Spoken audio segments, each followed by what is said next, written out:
Le rendez-vous conso sur RCN avec l'UFC Que Choisir. Bonjour et bienvenue dans ce nouveau rendez-vous conso avec Arnaud de l'UFC Que Choisir. Bonjour Arnaud. Bonjour. Alors aujourd'hui on va parler d'un sujet qui peut nous arriver. On va faire des achats, on travaille avec une société et on apprend qu'elle est probablement en faillite. Oui, ça arrive même assez souvent. Et de plus en plus, parce que finalement, là, sur cette année, l'année dernière, on parle des Habitat, des San Marina. Alors là, en plus, ça, c'est des boutiques physiques, mais en ligne, il y en a encore plus. Ouais. Donc, c'est un vrai sujet. On a pas mal de demandes de consommateurs qui sont confrontés à ce type de situation. Donc, l'idée, c'est aujourd'hui de voir un petit peu qu'est-ce qu'on peut faire. Ou en tout cas, comment est-ce a priori, on s'informe dans un premier temps et après, qu'est-ce qu'on peut faire? Peut-être une des premières choses effectivement à faire, c'est de s'informer, voir si la société est en faillite ou pas. C'est quelque chose qu'on peut faire facilement? Oui, c'est vrai que c'est la première des choses. Souvent, on vient nous voir et puis on nous dit on a entendu que telle entreprise est en difficulté, on n'est pas livré ou le service n'est pas réalisé. Donc déjà, dans un premier temps, effectivement, il faut qu'on regarde la procédure qui est en cours vis-à-vis de cette société-là.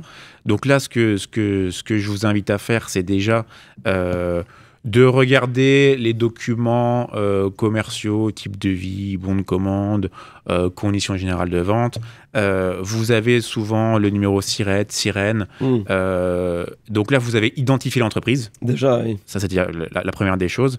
Et ensuite, alors la chose la plus simple, c'est d'aller sur Internet. Alors, il faut y aller, effectivement. Vous allez sur un moteur de recherche et vous tapez bulletin officiel des annonces civiles et commerciales. Donc c'est le BODAC où vous allez pouvoir retrouver la société et la procédure qui est ouverte.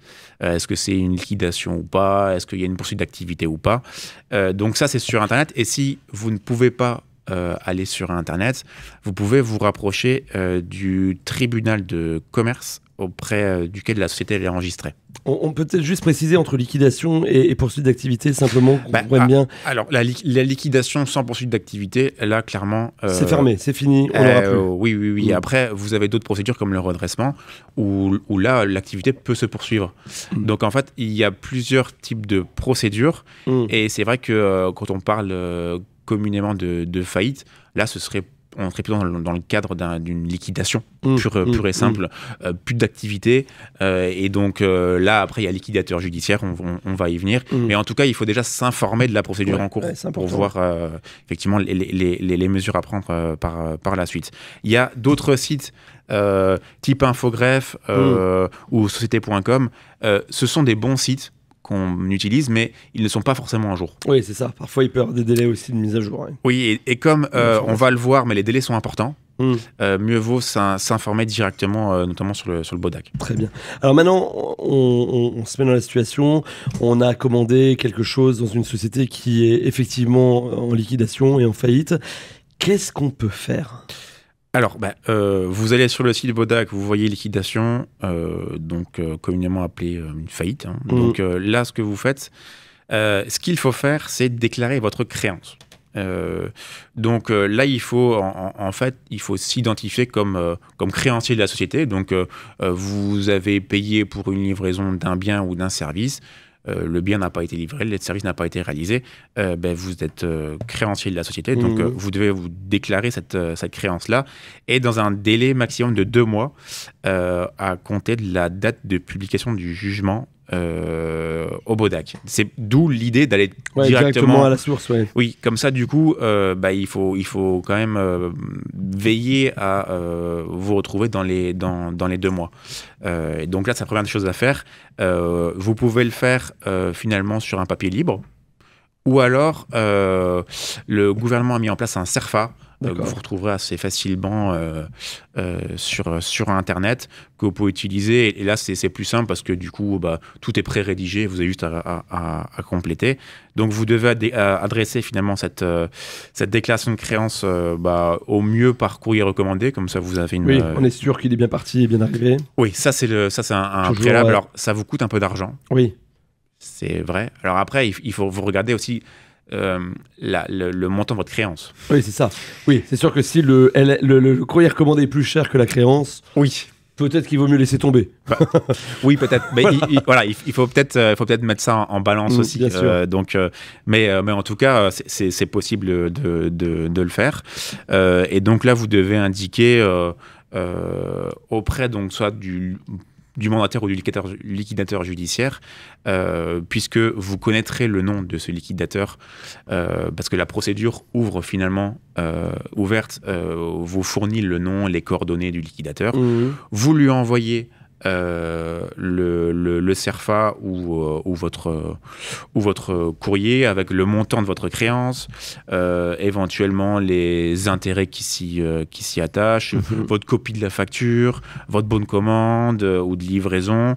Voilà, vous mettez un petit peu tout ce que vous avez, tout en sachant effectivement que vous avez déjà des frais de recommandé, et en plus il faut aussi savoir, parce que ça c'est une limite à cette déclaration de créance, c'est que vous n'êtes pas, en tant que consommateur, vous n'êtes pas prioritaire. Ouais, c'est ça.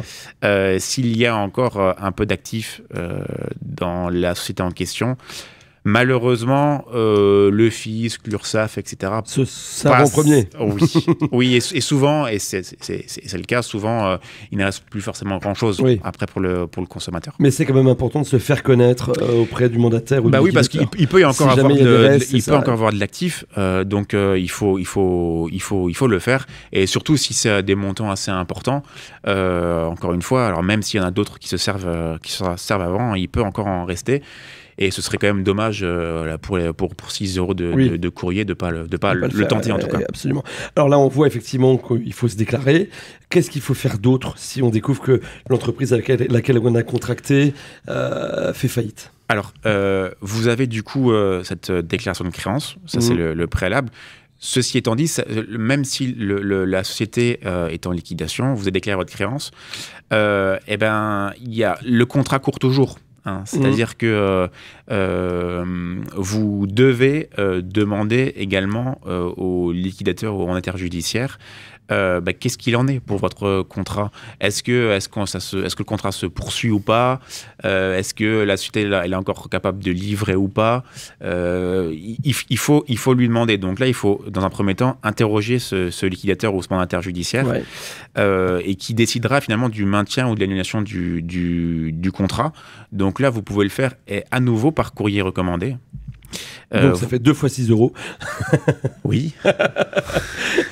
Oui, c'est vrai. Non, mais c'est bien, il faut préciser les choses, il faut être précis. Vous avez raison, c'est un nouveau courrier, mais vous devez l'interroger pour lui demander. Mais ça peut être important parce que il peut, on le verra après en fonction de la réponse, mais il peut finalement décider d'annuler la commande. Et si ça, bonnement et simplement, c'est-à-dire qu'on peut récupérer finalement ce qu'on a peut-être déjà investi. Alors, peut-être pas. Oui. Mais en tout cas, si le liquidateur vous dit « Ok, j'annule la commande », et si vous avez versé un acompte ou des arts, le contrat étant annulé, vous n'avez pas à verser le reste. Ah oui. C'est pas négligeable. Qui peut être intéressant tout de même, malgré tout, même si, in fine, il n'y a plus d'actifs, on ne récupère pas l'acompte ou les arts, mais en tout cas, le contrat est annulé, et donc du coup, vous n'avez pas payé le reste. Il faut aussi voir l'autre versant.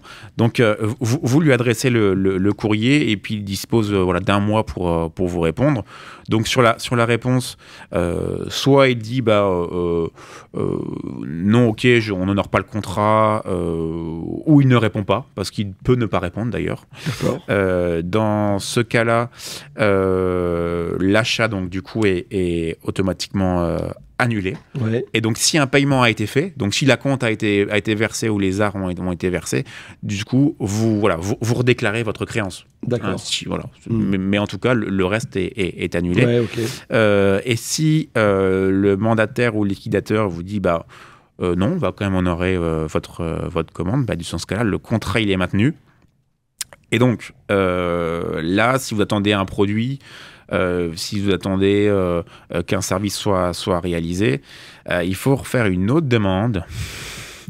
Et là, c'est une demande en revendication. Donc là, il faut en fait, d'une certaine manière, revendiquer la propriété de ce bien qui a été commandé et se dire celui-ci, là, moi, je l'ai payé. Ok. Et je l'aurais. Oui, il l'a accepté, donc c'est possible. Donc là, voilà, votre demande, elle doit à nouveau être faite par courrier recommandé. Donc une troisième fois 6 euros, Possiblement. Souvent, ça peut être sur des contrats qui sont beaucoup plus importants que ça. Donc 18 euros, ça peut être très vite plus rentable.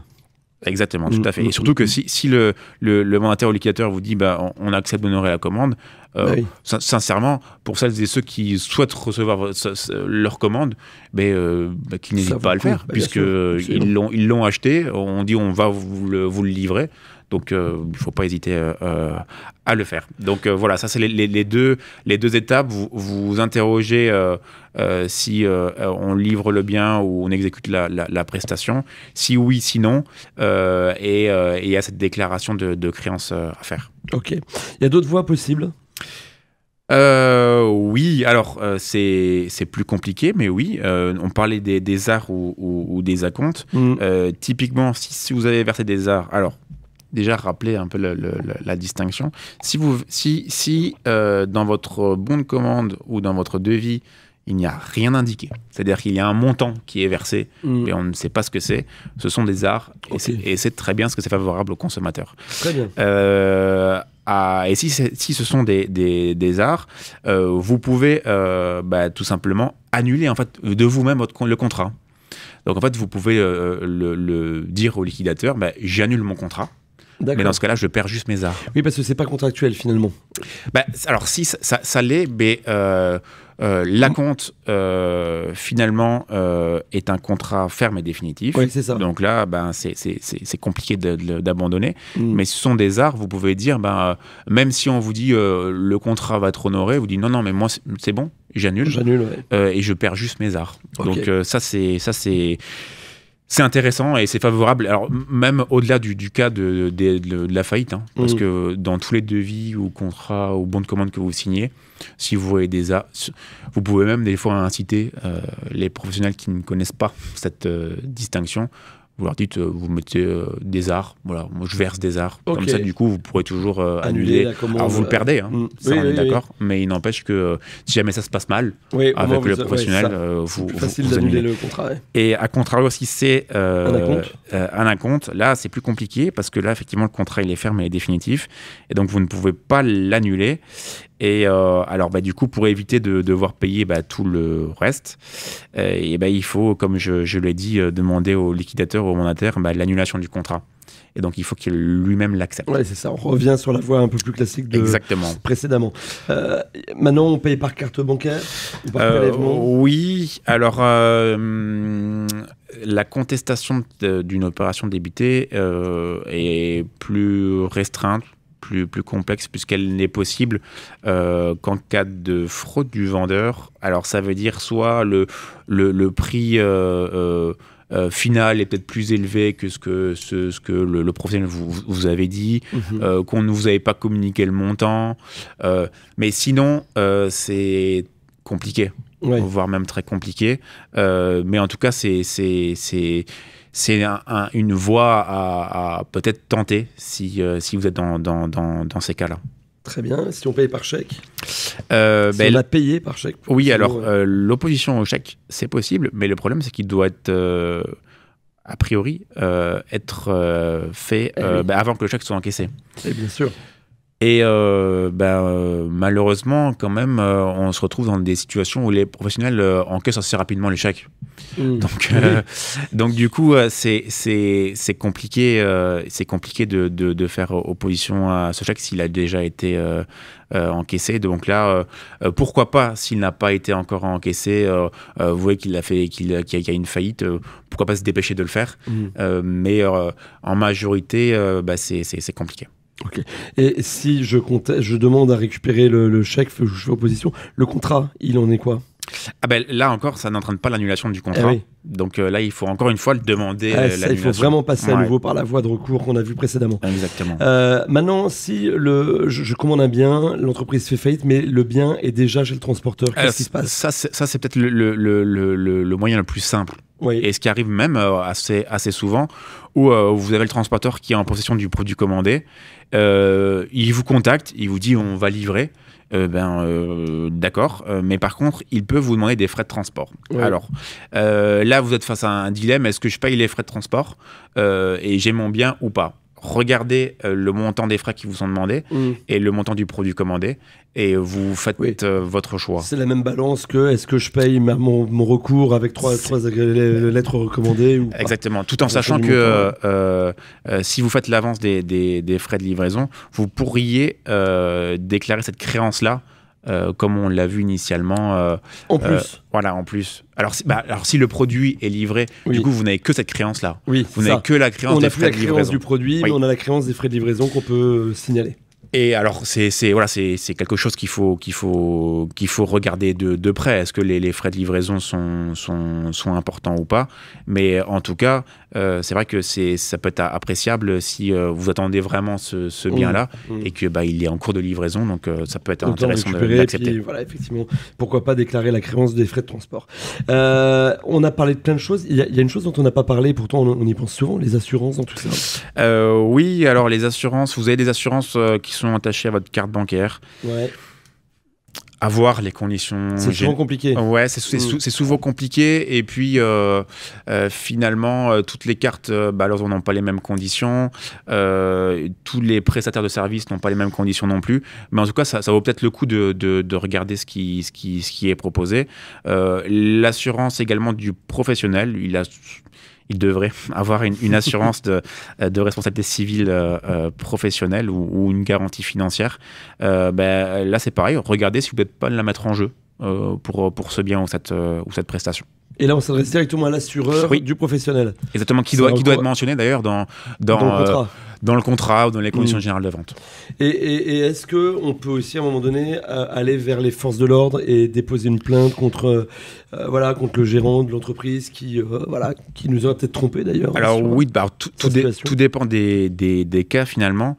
Mais oui, typiquement, en cas d'escroquerie ou d'abus de confiance, où on a même un délit de banqueroute. Donc là, ça voudrait dire que le professionnel a intentionnellement agi pour arriver à une faillite. Donc pourquoi pas, tout en sachant que c'est compliqué, puisque du coup il faudrait demander des dommages et intérêts. Il faut déjà que le procureur lance des poursuites.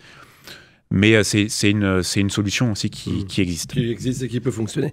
Merci beaucoup Arnaud pour toutes ces informations. Je rappelle que si vous avez d'autres questions ou besoin d'être accompagné lors d'un achat d'un produit dans une société qui fait faillite, on peut s'adresser à l'UFC Que Choisir. Exactement, oui, 76 rue de la Hache. Vous pouvez nous appeler, nous envoyer des mails, aller sur notre site internet, n'hésitez pas. On vous a donné plein d'infos. Si vous n'en avez saisi qu'une partie, vous retrouvez l'intégralité de ces informations dans le podcast que vous retrouvez sur notre site internet www.rcn-radio.org. Merci Arnaud. Merci et nous on se beaucoup. retrouve la semaine prochaine pour un nouveau rendez-vous conso. RCN, www.rcn-radio.org.